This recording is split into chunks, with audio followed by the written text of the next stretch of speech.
there. The driver looks at it, and Ma says, "It's your pay. Take it.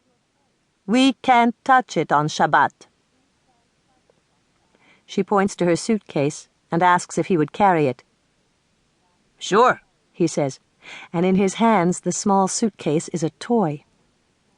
"Can you do anything on your Sabbath?" he asks, his voice deep and rough. "Shh," I say before I can stop myself. If the kids wake up and see him here, they'll get scared. He looks at me and nods. Ma puts her black coat over her shoulders. She hasn't been able to button it for a long time now.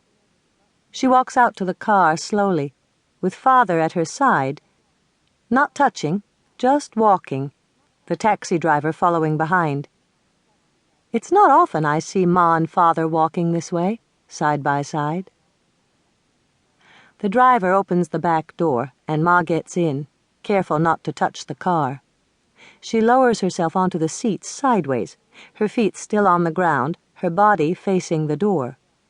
Then she uses her arms to help bring her legs in. The driver shuts the door, and the noise, so every day, sounds sinful to me on Shabbat. Father stands near the passenger door, not touching the handle, waiting, and finally the driver understands and opens the door for him too. Then they're all in, and the car turns around quickly. The wheels skid.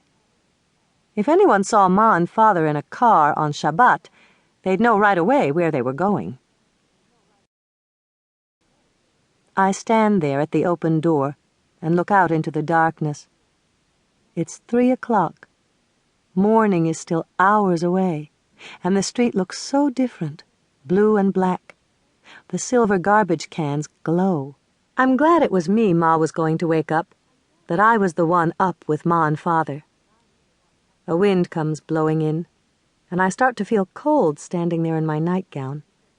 I close and lock the door, and go in to wake Leah, even though Ma said not to. Her sleep is deep. I have to shake her 3 times before she opens her eyes. "What time is it?" she asks. When she's more awake, she says, "Last year, Bloomy's mother also had a baby on Shabbat." In the morning, Aaron climbs out of his crib and comes to my bed. "Mama," he says.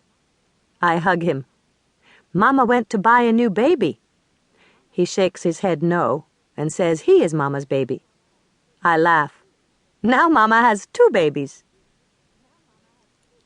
David, Levi, and Sarah gather around my bed in their pajamas like I am Ma. Leah grumbles, "It's so early. Go back to sleep, everyone. I'm tired." "You're always tired. You're a poofer," David says. He sits in the old oak office chair and turns and leans back so it squeaks. Leah pulls her blanket over her head.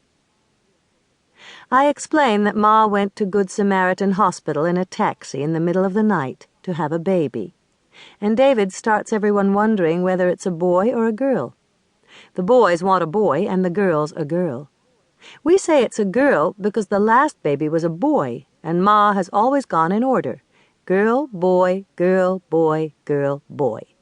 First there's me, then David, Leah, Levi, Sarah, and Aaron. Still, David says it has to be a boy, because otherwise the girls would be in the majority, and Father wouldn't allow that. At 9 o'clock, the boys go to synagogue. I tell them not to say anything, and if asked, to say they don't know where Father is, that he's just not home. It turns out there are only 6 men anyway, not enough for Minyan, and without Father to go out and gather 4 more, they give up and leave. David and Levi pray without Minyan. As soon as it's even a little warm out, people don't bother with Father's synagogue. In good weather, they don't mind walking all the way to Maple or Phyllis Terrace, and Ma tells Father he's wasting his time.